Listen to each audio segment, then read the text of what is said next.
Well, rejection is always going to like cause people to overthink and Totally. internalize everything when at the end of the day, like the situation is what it is. And like, I feel like we also have good intuition about people, like when they're over promising or like that they're gonna over deliver on something. Like, we know when we're being sold the dream, whether it's a client or an employee or whatever.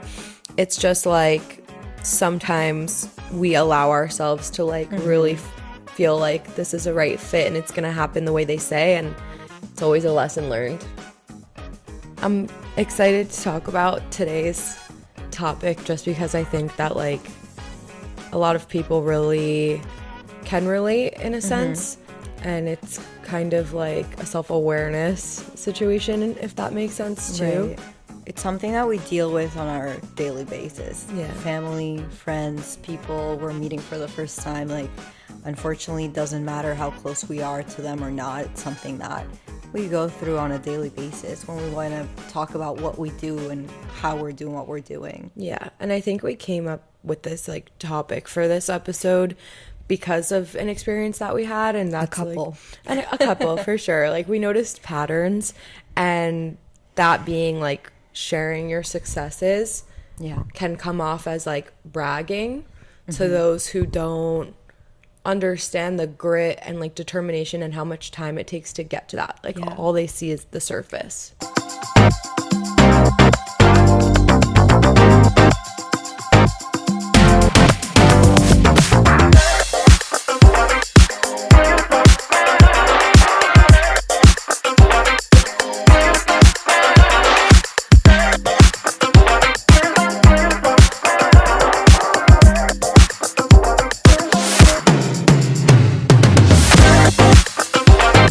Also, the huge misconception that there is in the industry between an agency and a freelancer, and how that could be constantly confused in like terms of not what it takes because it's pretty much the same, but in the scale sense, you know? Right. Like the scope of work, the services Definitely. offered, also the quality of work, having, account managers, real graphic designers, not like someone playing on Canva like you and me, 100%.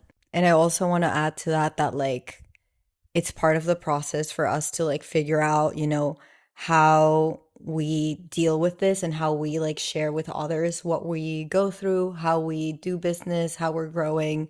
But at the same time, stay humble because life happens and shit Yeah. happens, and we're the ones that like know that shit happens. So, I feel like it's not even a jinx, but like Earth and like the universe reminds us every time we have a big win and we like really yeah. get to celebrate it, like as you should. Right. We also get like a subtle reminder that like your job's not done and like shit will hit the fan to remind you that like you still have lessons to learn and like growth to 100%. experience. When we have a big win, I catch myself thinking like, should I share this on my close friends? Like, should I text the one friend that I actually told about, like, I don't know, us meeting with this huge client? Like, do I want to text my mom immediately? Like, I don't know. Like, I find myself questioning myself on that area, and it Yeah. makes me sad because I'm like, I want to share that and all that, but at the same time it's just like I don't want to be like the, oh, she gets clients all the time, like she keeps like telling me about it Right, type it of gets girl. Like, annoying. you know what I Like it mean? could get annoying maybe. 100%.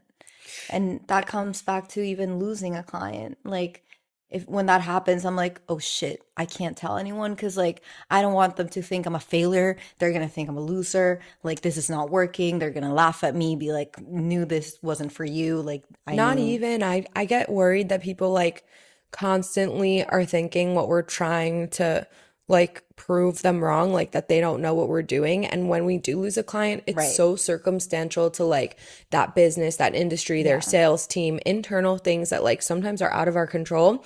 And us just saying like, yeah, we got fired or like we lost someone, like You failed them. yeah, their first thought is like, you guys just like are still, new and like don't know what you're doing. And like, that's not true. Yeah, exactly. And it's just like, I don't know, it's finding a balance between letting go of the fear and just sharing because I want people to know, want to support me and like be there for me. because not everything has to fall on you and me, Yeah. and like, you know what I mean? It's a lot for us to go Yeah. back and forth on it. It's an emotional like roller coaster. It's true. I think that you and I are spiritual in the sense of like we do believe in like the evil eye. We don't give people the Hell yeah. power to like manipulate our luck, Hmm. but I do believe in like protecting your energy, and I know you are even like sometimes more than me on that. Like I share like, oh my God, like mom, dad, like we got this, pitch and like it's gonna go well and whatever. Like my parents would never evil eye me. And it's like Right. I'm so used to sharing that with them. So like I will chirp to like one of our friends and be like, we have like such a cool opportunity to do XYZ with like this huge brand. And you never know amongst sharing too much, like where something's getting like jinxed, Mm-hmm. Like I don't know. 100%. I would never think our family and friends would be doing that. It's just like it could be repeated to someone who like is a low-key hater and like 100%. yeah. So we're very like not secretive, but we protect our energy. Yeah. It's like a wall that I feel like I've kind of built in a Yeah. way. I've also had like experiences where we meet with this amazing person and like they have so many businesses and they're ready to go. They hype it up. They want the marketing, they want the photo shoot, they want the Yeah. It's a literally dream. everything. Dream client. This is it. This is our time. I tell like people about it. I'm so fucking excited. I feel it in my It's bones. gonna take us to the next level. And then it doesn't happen. Yeah. So that's also like where the trauma stems from. Cause like, yeah, remember that amazing client I told you about and like blah, blah, blah.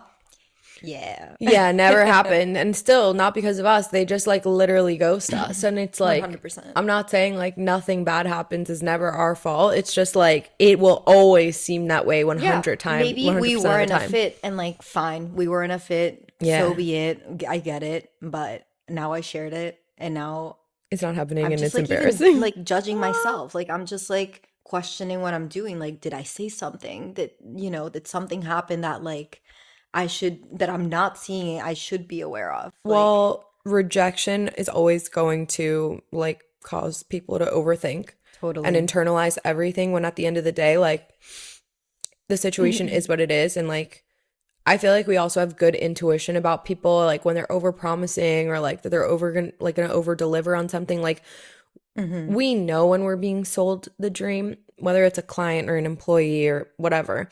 It's just like sometimes we allow ourselves to like really Hmm. feel like this is a right fit and it's gonna happen the way they say, and it's always a lesson learned. Definitely. It's so annoying. Definitely. Point of this is that when we do have really solid wins and we post about it on social media, or we keep the beginning phases to ourselves because we protect our energy, because we don't want to let people down and be like, well, that actually never ended up happening. Like we Hmm. save all of the journey part to ourselves and just communicate like the destination of the win. And then it's like people think, wow, that happened so quickly, or you got so lucky, or that seemed so easy. No, like, Yeah. no. They miss out on everything, every little thing Yeah. that happened for us to get there and everything we like did and worked really hard Tears, to like sweat. get there. Like, Whether come it's on. getting that client, like Following up a million times to the point like they might block us. 100%.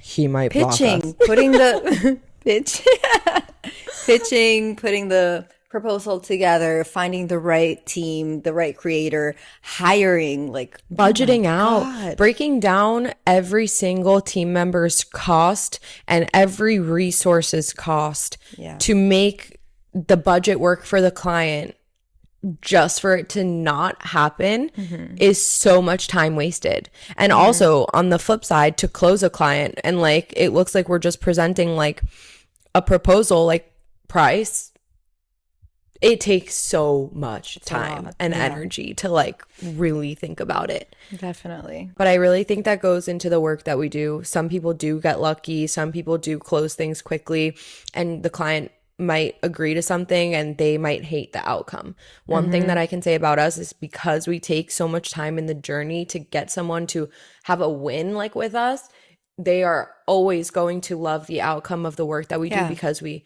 prepare and like we put so much thought and effort and real like sweat and tears into the whole process that so it's isolating. At least we have a good reputation.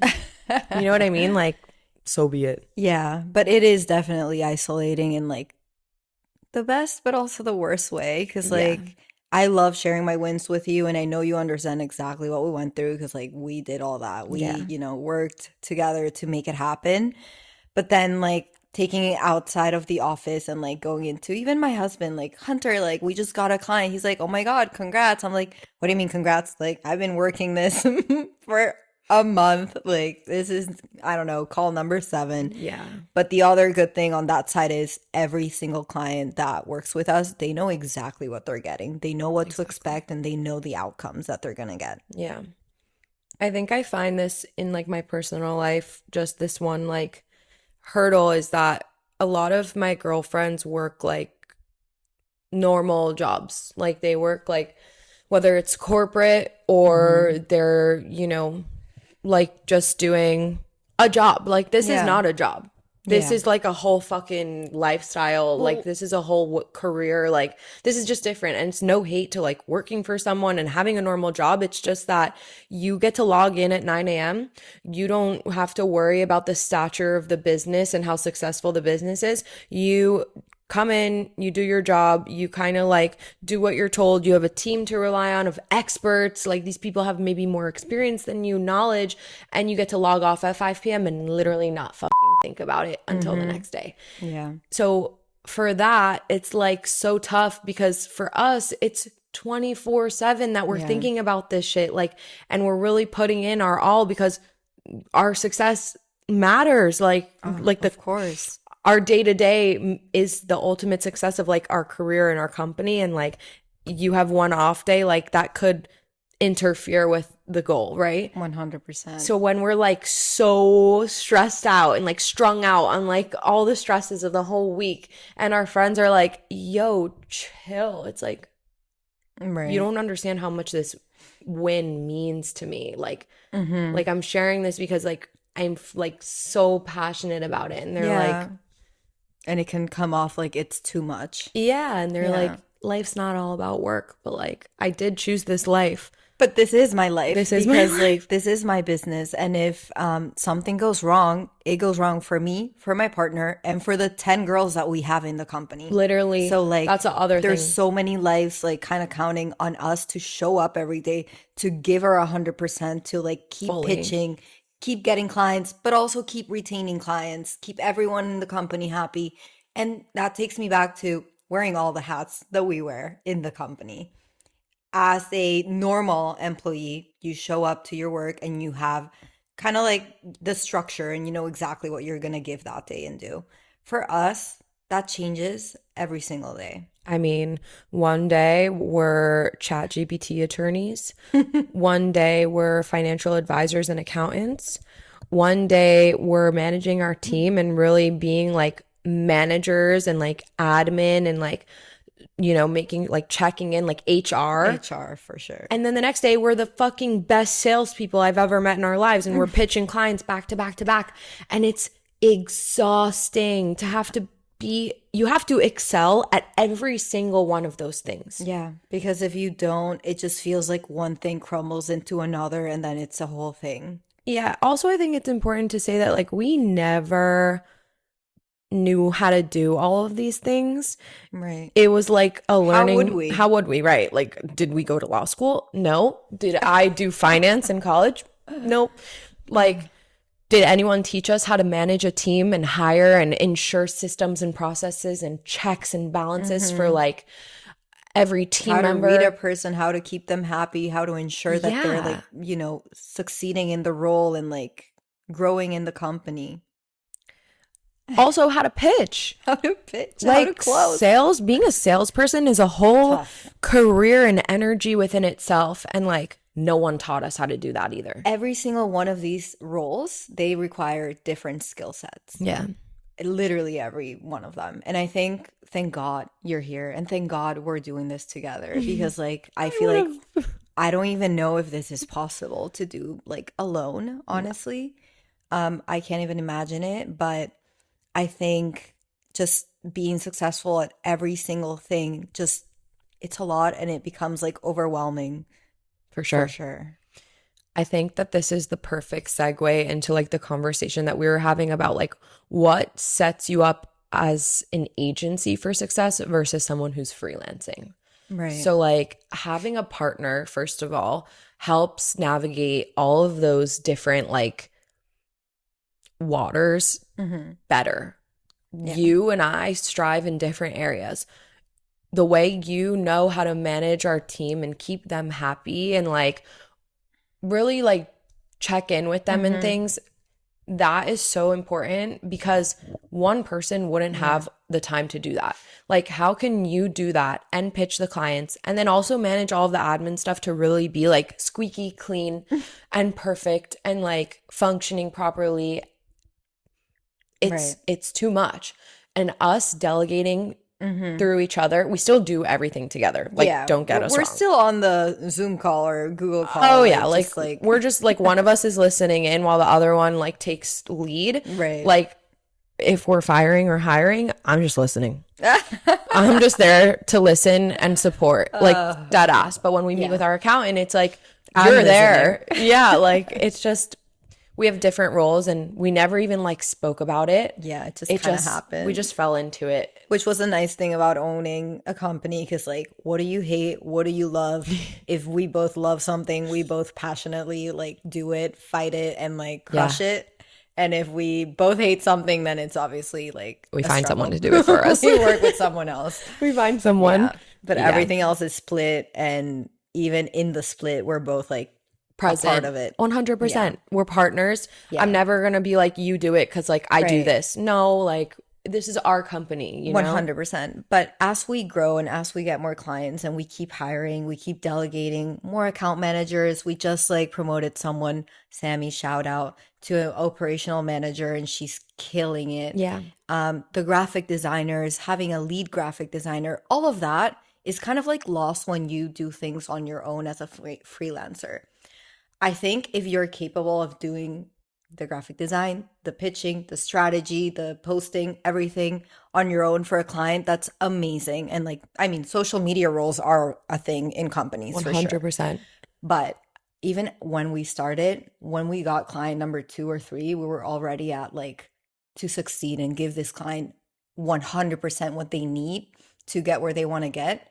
We need to start an agency and we have to hire and grow. The thing about having a team is that you have resources to provide to your client. You're offering quality assurance because you have real graphic designers, you have account managers ensuring communications, checks, check-ins on like happiness, whatever, like successes, reporting, and then you have someone pitching and doing all the shit that we do and whatever.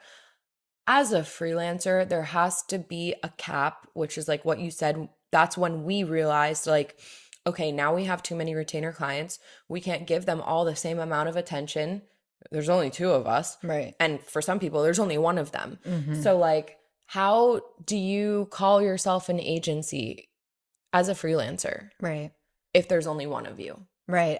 I will say in Miami, I have heard a lot of like I have an agency and I'm like, amazing. Let's partner Let's up. connect. What's Yeah. your team? Like, do you do ads? Like, is there somewhere where we can like connect? Mhm. And they're like, well, no, it's just me. I have like X amount of clients. And I'm like, I can't even think about hiring you because like to me, Yeah. knowing that like you have 6 clients and you're a 1-person team sounds like a disaster eventually. Yeah. And it's only because we know what that feels Yeah, like. it's gonna take over your life. You're gonna have no boundaries. It's gonna be like too much at one point. Yeah.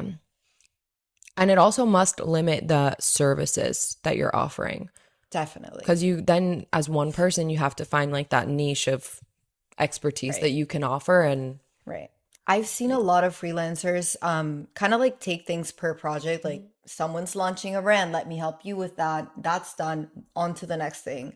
That's great. You can go about that in a long, like more sustainable time because things end. It's project based, it's not retainer. right. That's awesome. But for us, like, I think it's really important for clients to understand the difference when they work with us versus a freelancer, because it's a big misconception in the industry, especially in Miami. Yeah, I think a lot of even our clients, like when we're in the pitching phase, they're like, well, we're considering other agencies. I'm like, oh, can you tell me which ones?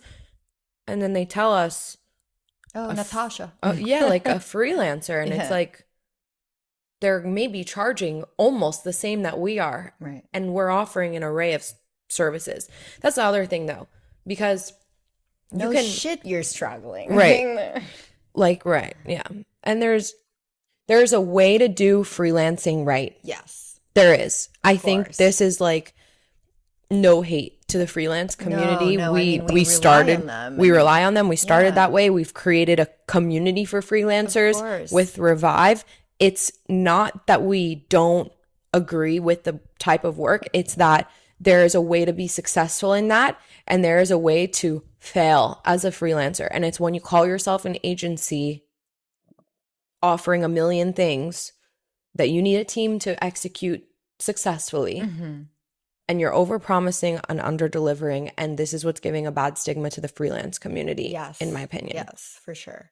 Because when we do meet with new clients and they're like, so you're doing this and that and whatever, and we're like, no, we're equipping you with a team. Right. You're gonna have an account manager. You're gonna have a graphic Yeah, designer. they think that it's us doing it, A and I'm brand like, strategist, girl. and we're gonna be your strategist in like the calls, and like we're gonna be there along you We're the a whole marketing time. team. Right. What's confusing? It's just that there is, and you know what is a great example? The one client we were just talking to, like the potential client, Mhm. this really large company came to us and they were like, we recognize that we have been doing marketing wrong for a long time. Ooh. We've had, Oh, I'm like, whoa. you're like, yeah, "Huh?" yeah. We've had a one person marketing team or marketing department for X amount of years. And this person has been trying to do website, social media, ads, like content creation. And we realize that there is so much more to that. Where are the leads going to? What is the internal setup for customer journey? Like, there's so much that Who's goes building into the it. landing pages? Exactly. Like, okay, you want us to generate leads on social media? We can do that. Where are they going? Yeah. Who's speaking to them to close the deal? Yeah. And I love to hear it from them because they basically came to us saying, like, we need one person for this, a person for this, someone for that. And we're like, we got you. That's exactly how we go about it because that's the only way you're going to be on top of email marketing. You're going to be on top of influencer marketing. Like, how else could someone be spread thin in 1,000 different ways? Exactly. And who's coordinating with your sales team to ensure, metrics are being reviewed, leads are being closed. Like, it's a lot. Of course. It's a lot. Think about really big companies. I don't know, Majority, because we were just there. Got a piercing. Their marketing team has to be like at least 30 people. I mean, at least. They probably have 3 people just for their TikTok. For sure. And look how successful they are and how big their customer base is. If you want to take a brand from zero to that, that is what is required. So this is what set us up to kind of take a different approach than I think other marketing agencies do. When we notice this as we started getting bigger clients, it's like we're replacing their marketing department, right? They're now outsourcing to an agency for all of their marketing needs, and then we staff their account specific team based on who we're replacing internally. Some of our accounts have 2 graphic designers, an account manager, and a manager who's managing the account manager. And some of them are really low cadence and small, and they don't need that. And they just have social media. Depends on the scope of work and the service package that they're on.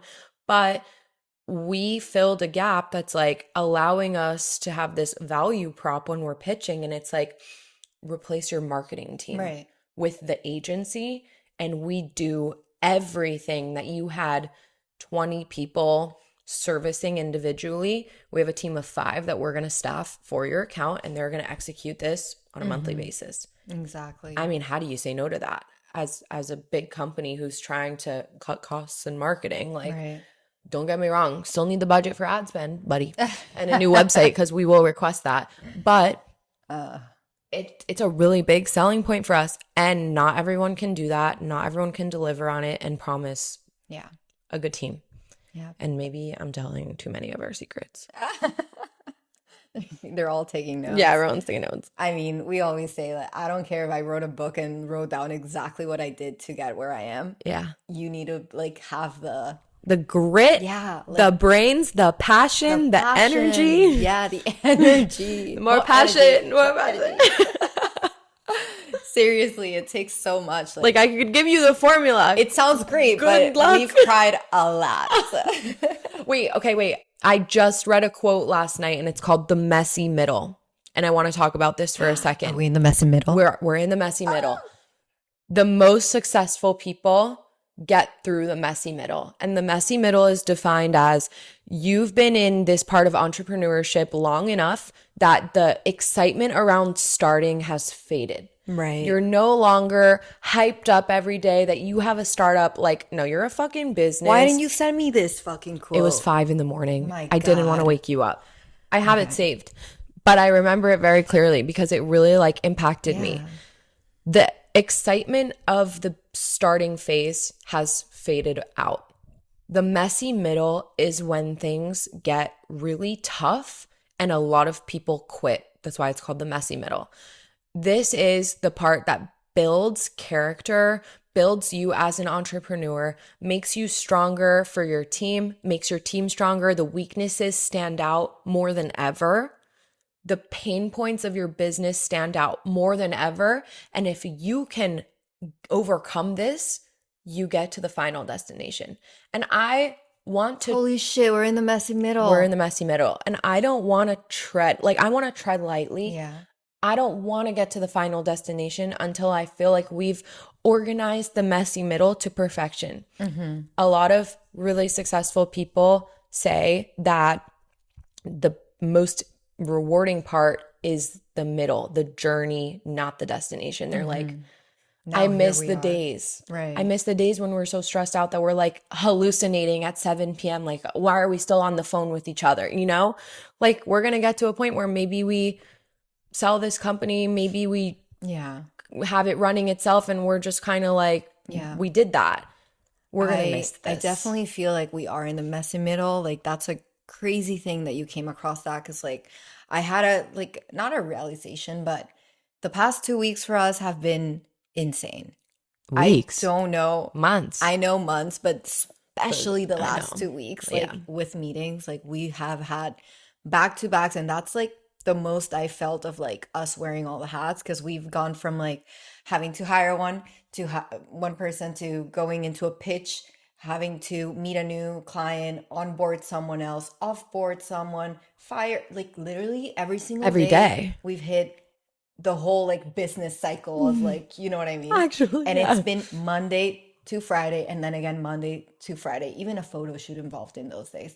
So I really like felt like, oh my God, like I don't know what's going on because it's not that I'm not excited that I started a company and all of that. It's just that there is so much that I don't even have the time to think about it or go back to that again. Well, think about the fact that our girls on our team are like, we tried scheduling a meeting with you and you're not available until the end of next week. Right. And we're like, fuck. I'm like, okay. I'll meet you during my lunch, which I don't even have, by the way. Neither of us actually block off lunch anymore. Yeah. We eat during meetings with our camera off, which is horrible. But yeah, like we're in that bitch right now. Like we're in the messy middle right now. I feel like we entered it like October last year or November last year. Yeah, I think November, December, we experienced a big shift. And then January was like, now it's really coming to life, everything that we decided on, right? Like the direction we're headed in. And then I feel like January, February, March is like the messy middle began. Right. I feel like it's going to be the whole year. Oh, yeah. I was just going to say the on. light is in December, maybe, but December is also our craziest month ever. So maybe this time next year. So I guess now we have to like be aware. And I'm so glad that you brought that up because now we can be aware that we are in the messy middle, which actually makes me feel better because it makes me think this is normal. I got here, you know, like this is now whatever this time is. There's like timelines to a business, right? The starting phase, you have two paths. You get through the starting phase and you figure it out, or the starting phase makes you fail. Right. If you get past the starting phase, you get to the messy middle. You can figure out the messy middle, or the messy middle can make you fail. I feel like the messy middle is where you kind of realize if your company is set up for a sustainable success. And And scalability. scale. Yeah. Like, is it going to fuck up everything that you have in place to scale, or have you structured it properly and like just good enough that like you can build on what you have without starting all over again? Right. And that's why it's so important to like really take the time in the beginning to make sure things are right. Because think we you did feel do like, that. yeah. Thank God. You feel like, oh, like it's fine. Like I'll figure it out. Like this is what entrepreneurship is like about, like whatever. Like I'm just going through it and no. Think carefully about what is happening. Like, you need to think it's a chess. It's literally chess. And I wish I listened to my parents when I was younger and I stayed with chess more, but I did do it. And I do think that like it's really comparable.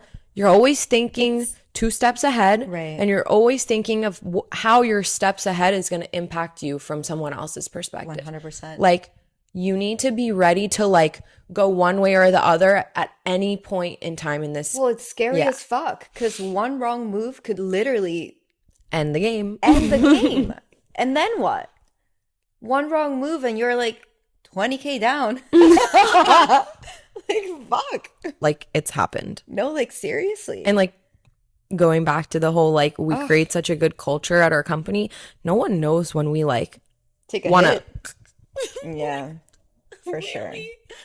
Going back to, it's isolating, lonely to just go through all of those things. And like, yes, you and I rely on each other, but then at the same time, it's like, someone else hold my hand. Yeah, like I want someone to hold our hand. Right. I want to like be able to like, yeah, whatever. Like this just Fuck happened. it. Now what? No one knows. We're just going to show up to like do our next day, give her 100% again, try and do everything all over again. You and I keep each other sane though. For sure. If I was doing this by myself, oh, I would have quit a long time ago. I would have. Are you kidding? Yeah, my mental health would. Yeah, for sure. Really? I would be driving Hunter crazy. Like, I don't even know.